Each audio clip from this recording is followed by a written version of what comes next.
ఇన్ని రోజులు ధైర్యంగా ఉందంటే అందుకు కారణం మాతో పాటు తను కూడా కష్టాలను అనుభవిస్తూ పెరిగింది. దానికి నేను ధైర్యం చెప్తూ పెంచాను. అందుకే ఉండగలుగుతుందని అనుకుంటున్నాను. అందరి పిల్లల్లా కాకుండా కాస్త తెలివిగా ఆలోచించగలుగుతుంది. ఏది ఏమైనా ఆ ఫారెన్ వాళ్ళ చేతుల్లో ఉంది. వీలైనంత తొందరగా రక్షించుకోవాలి బావా. అవని,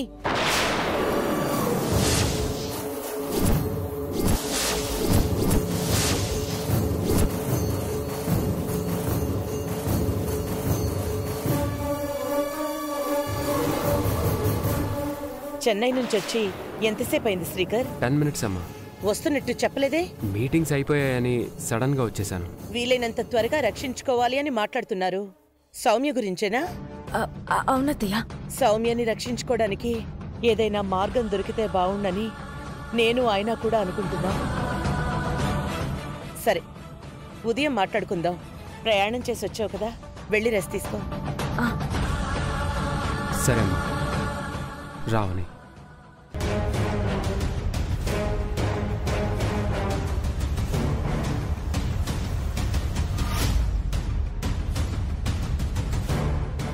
బావా, ఆలస్యం చేసే కొద్దీ సౌమ్య ప్రాణాలకు ప్రమాదం.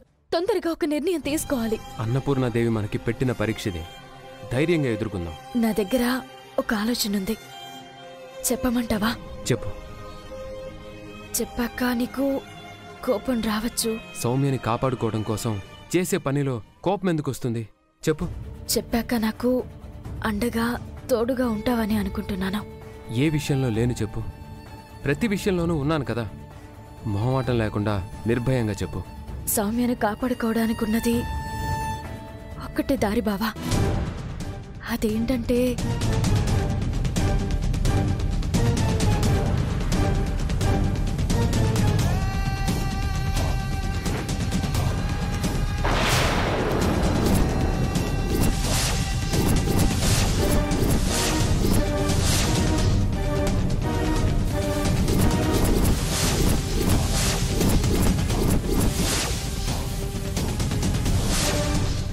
మించి మన మార్గం లేదు బావా.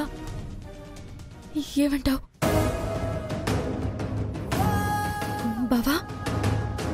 ఇలా ఎలా ఆలోచించగలిగావా అని? అది ఎంత రిస్కో తెలుసా? సౌమ్యను కాపాడుకునే మార్గం అది కాదు. నీ ఆలోచన రాంగ్. ఇలాంటి వాటికి నేనెప్పుడూ సపోర్ట్ చేయను. అసలు ఈ విషయం నా ముందు ఇలా చెప్పగలుగుతావని నేను అనుకోలేదు. అది కాదు బాబా, నాకిష్టం లేదు. ఇందుకు నేను ఒప్పుకోను. ఇంకేదైనా ఉంటే చెప్పు, ఒప్పుకుంటాను, అండగా ఉంటాను. దీనికి మాత్రం నో. I'm very sorry. నన్ను కాదని నువ్వు ముందడుగేశావో బాగుండదు.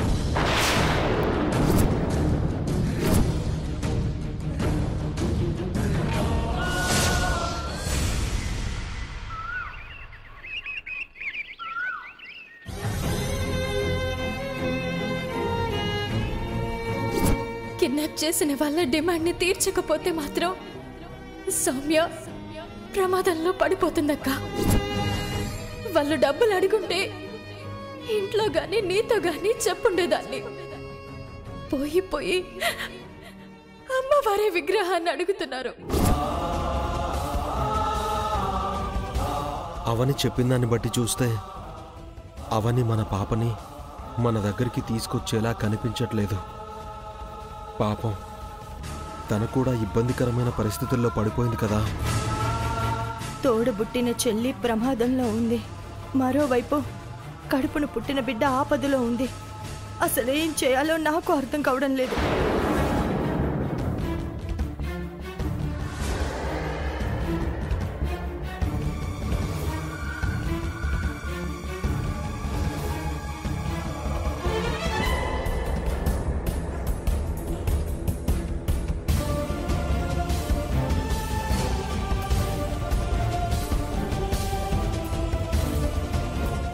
ఏం ఆలోచించుకున్నావని అడగడానికి కూడా నోరు రావడం లేదు. నువ్వు చెప్పిందంతా గుర్తు చేసుకుంటుంటే గుండె ఆగిపోతుందన్నంత భయంగా ఉంది. ఇటు నీ ప్రాణాలకు ఏదైనా అయినా, అటు మా కూతురు ప్రాణాలకు ఏదైనా అయినా తట్టుకోలేమవని. మాకు ఇద్దరూ కావాలి. సౌమ్య విషయంలో ఇక మీరు కంగారు పడకండి. నేనిచ్చిన మాటని నిలబెట్టుకుంటాను. సౌమ్యను కిడ్నాపర్ల దగ్గర నుంచి విడిపించి తీసుకుని వస్తాను. ఎలా అవని? నేను నిర్ణయం తీసుకున్నాను. అది మీకు చెప్పాలని వచ్చాను. ఏంటా నిర్ణయం? కిడ్నాపర్స్ అడిగిన విధంగానే వాళ్ళకి నేను అమ్మవారి విగ్రహాన్ని ఇచ్చేస్తాను.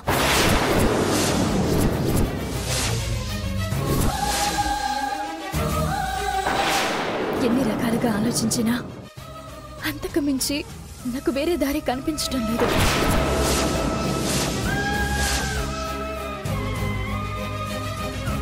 నాకు అమ్మవారు ముఖ్యమే, సౌమ్య ప్రాణము ముఖ్యమే. కానీ ప్రస్తుతం సౌమ్య ప్రాణం కోసం ఏవైనా చేయాలనిపిస్తుంది. అందుకే ఎన్నో రకాలుగా ఆలోచించి చివరికి ఈ నిర్ణయానికి వచ్చాను. మరి అమ్మవారి గురించి బయటపడితే? తర్వాత ఏం జరగాలని రాసుంటే అదే జరుగుతుంది. మీరేం ఆలోచించకండి. అవని అవని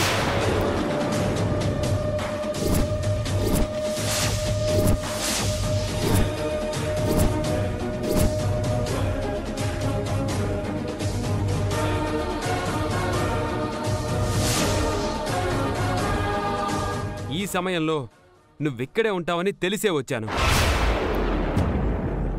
ఇప్పుడు మీతో చెప్పిన విషయమే రాత్రి నాతో కూడా చెప్పింది వదిన. తరతరాల నుంచి వస్తున్న విగ్రహంను మన స్వార్థం కోసం వాడుకోవడం ఎంతవరకు కరెక్ట్ అన్నయ్య? ఆ విగ్రహం గురించి తెలియని వాళ్ళు మాట్లాడితే నేను సమాధానం చెప్పగలను, కానీ అన్నీ తెలిసిన నువ్వే ఇలాంటి నిర్ణయం తీసుకుంటే ఎలా అవని? ఆ విగ్రహం ఒక చిన్న బొమ్మ కాదు, వంశ పరువు, ఇంటి ప్రతిష్ట. నీ నిర్ణయం మార్చుకోవని, లేదంటే చాలా ఇబ్బందులు వస్తాయి. ఏది ఏమైనా విగ్రహం ఇవ్వడానికి వీల్లేదు. అందుకు నేను ఒప్పుకోను. అలా అనకు శ్రీకర్. ఎలాగైనా నా కూతుర్ని కాపాడు. అలా చేస్తే నా వంశాన్ని నమ్ముకున్న జనం అందరూ అన్యాయం అయిపోతారు వదిన. నీ కుటుంబం కోసం మా అవని చాలా త్యాగం చేసింది, ప్రాణాల మీదకు కూడా తెచ్చుకుంది. నీ కుటుంబం వల్ల మేం మా అమ్మ నాన్నల్ని కోల్పోయి అనాథలం అయిపోయాం. మా కోసం ఈ పని చేయలేవా? మీరు గతం గురించి మాట్లాడుతున్నారు, నేను భవిష్యత్తు గురించి మాట్లాడుతున్నాను. ఇలాంటి పరిస్థితి మీ ఇంట్లో ఎవరికైనా వస్తే ఏం చేస్తావు శ్రీకర్?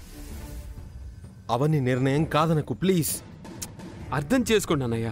నువ్వే అర్థం చేసుకో శ్రీకర్. నువ్వు కాదంటే నీ కాళ్ళు పట్టుకుంటాను. అయ్యో, శ్రీకర్ బావ చెప్పిన దాంట్లో తప్పే ఉంది బావా.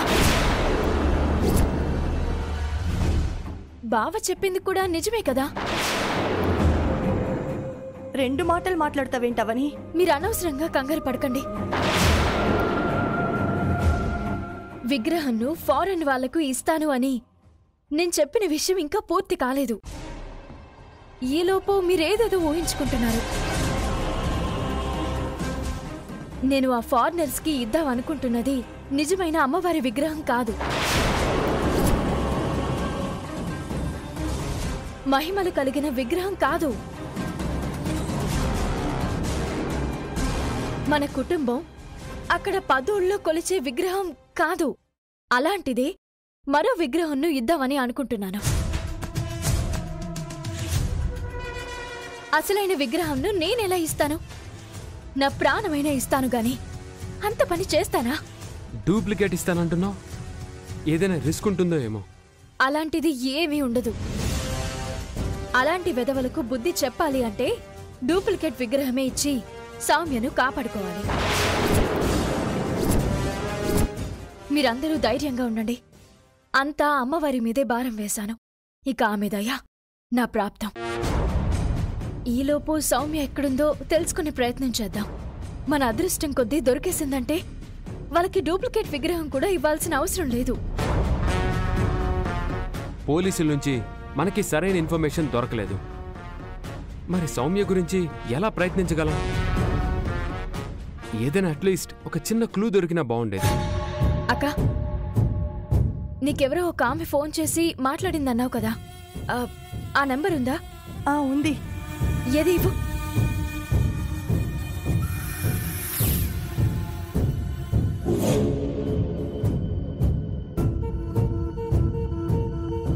ఇదిగో ఇదే నెంబర్.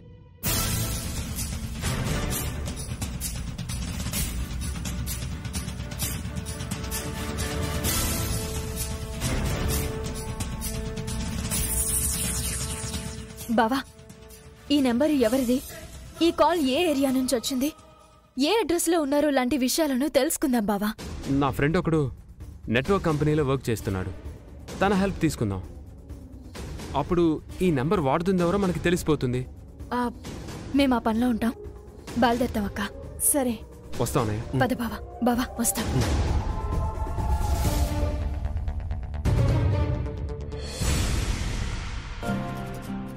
లడ్డు లడ్డు సిగ్గే లడ్డు పుగ్గే లడ్డు పందరు లడ్డు చూసా. లడ్డు ఏంటి? సిమ్ కార్డుల దుకాణం ఓపెన్ చేద్దాం అనుకుంటున్నావా ఏంటి? ఎందుకలా అన్నా? మరి ఎన్ని సిమ్ కార్డులు ముందరేసుకున్నావేంటి? పల్లీలు బఠానీలాగా. వీటి అవసరం మనకి చాలా ఉంది.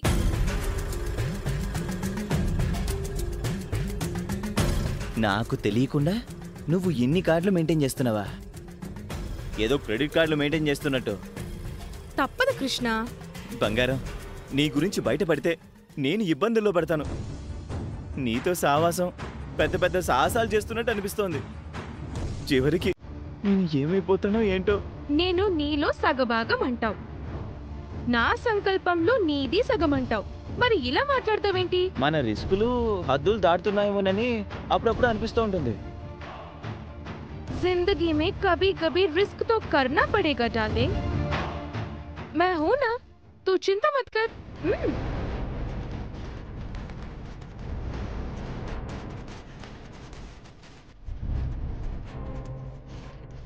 ఈ సిమ్ కార్డ్తోనే సుజాతకి ఫోన్ చేశాను.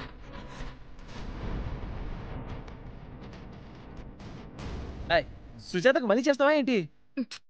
సుజాతకి కాదు, మరి డేవిడ్ గారికి. బంగారం, సైలెంట్ గా ఉన్న తేనె పుట్ట మీద రాయి వేసి కుట్టించుకున్నట్టు ఇప్పుడు వాడికి ఎందుకు చేస్తున్నావు? You wait wait.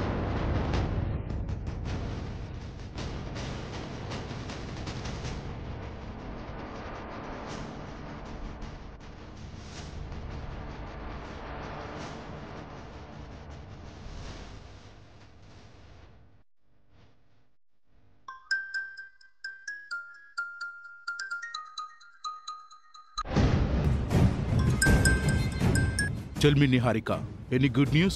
నో. మరి ఎందుకు చేశావు? అవని మీద మరింత ప్రెషర్ క్రియేట్ చేయమని చెప్పడానికి చేశాను.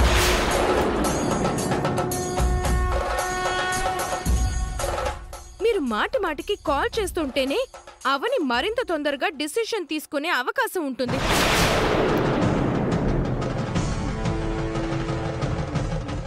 మీరు క్రియేట్ చేయబోయే ప్రెషర్ ఎలా ఉండాలి అంటే, జింక పిల్లని వెనుక నుంచి పెద్ద పులి తరుముతున్నట్టు ఉండాలి.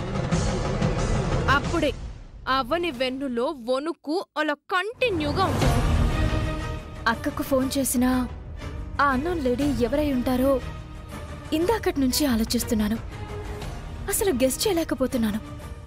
కాసేపట్లో ఆ నెంబర్ గురించి తెలుసుకోబోతున్నాం కదా, కొద్దిసేపు వెయిట్ చేయి. పట్టు వదలని విక్రమార్కుల్లా మీరు మాత్రం చాలా స్ట్రాంగ్ గా ఉండండి. 2-3 రోజుల్లోనే విగ్రహం మీ చేతికొచ్చేస్తుంది. అవని విషయంలో మీ ఫాలో అప్ ఎంత టార్చర్ కనిపించాలంటే, అవనికి ఊపిరి తీసుకునే సమయం కూడా ఇవ్వకూడదు. అలా ఉండాలి. షూర్ నిహారిక. ఇదిగో డేవిడ్, నిన్న రాత్రి మా స్పీకర్ కూడా వచ్చేసాడు. మా అవని ఖచ్చితంగా విషయం మొత్తం వాడితో చెప్పేసి ఉంటుంది. ఉదయం నుంచి వాళ్ళిద్దరూ కనిపించడం లేదు. వాళ్ళు ఏ ప్రయత్నంలో ఉన్నారో అర్థం కావడం లేదు.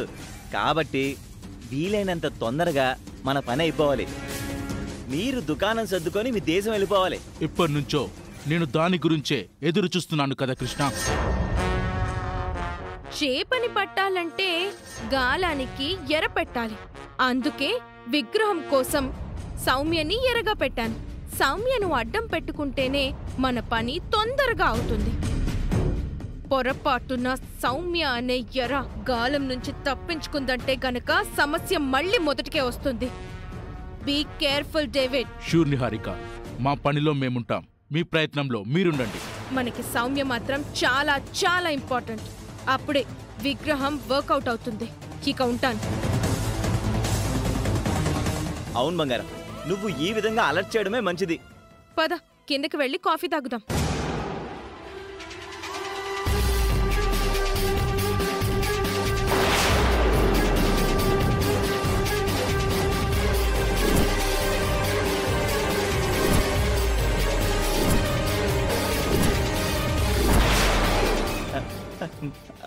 అమ్మా, నానా,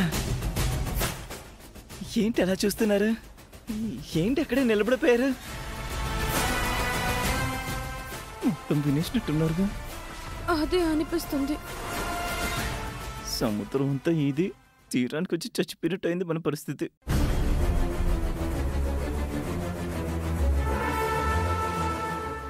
ఏంటత్తయ్య అలా చూస్తున్నారు? ఫోన్లో ఎవరితో మాట్లాడుతున్నావు? అది అది సౌమ్య గురించి ఏం మాట్లాడుతున్నావు? సౌమ్య సౌమ్య విగ్రహం గురించి ప్రస్తావన ఎందుకు వచ్చింది?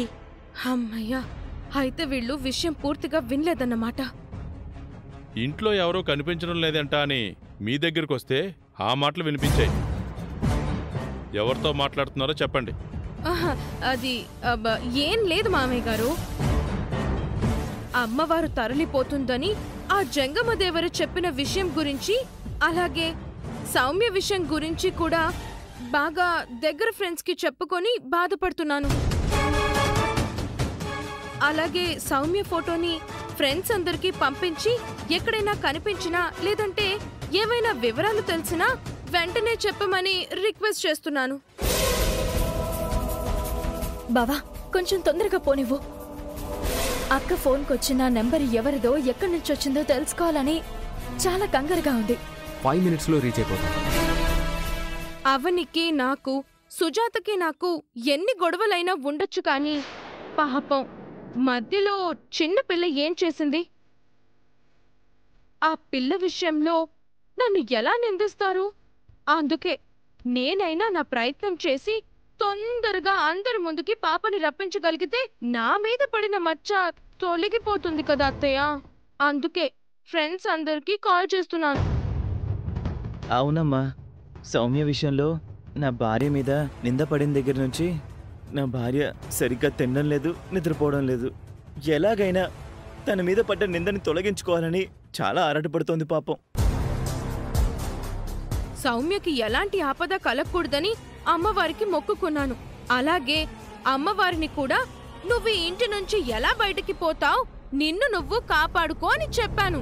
పాప గురించి నువ్వు చక్కగా మంచితనంతో ఆలోచిస్తున్నావు. అయినా సరే నిన్ను నిందించారు. అవునమ్మా, నిహారిక కూడా నీలాగే మంచితనానికి మారుపేరు. జరుగుతున్నవి చూస్తుంటే ఎప్పుడేం జరుగుతుందో అర్థం కావడం లేదు. ఏం చెయ్యాలో పాలు పోవడం లేదు. అంతా మంచే జరుగుతుంది. మీరేం దిగులు పడకండి అత్తయ్య. ఈ కుటుంబానికి అమ్మవారు మీరు. మిమ్మల్ని విడిచి ఆ అమ్మవారు ఎక్కడికి పోదు.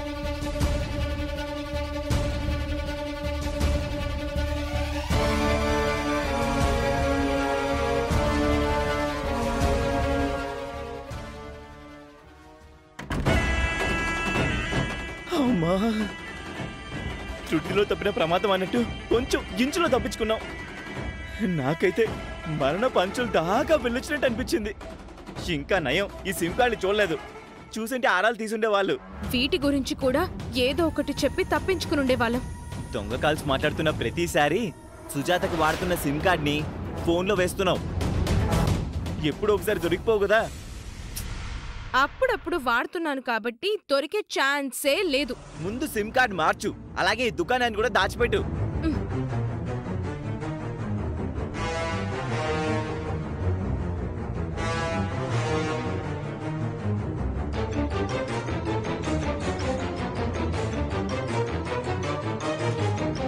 లడ్డు మనం కొంచెం జాగ్రత్తగా ఉండాలి లడ్డు. ఏ సమయం ఎలాగుంటుందో తెలీదు. అవని శ్రీకళ్ళు ఎప్పుడు ఏం చేస్తారో ఎవరికి తెలుసు.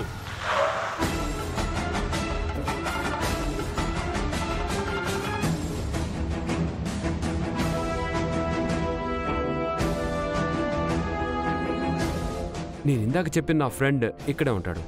వాడిని అడిగితే మనకు కావాల్సిన ఇన్ఫర్మేషన్ అంతా దొరుకుతుంది. వెళ్దాం పద.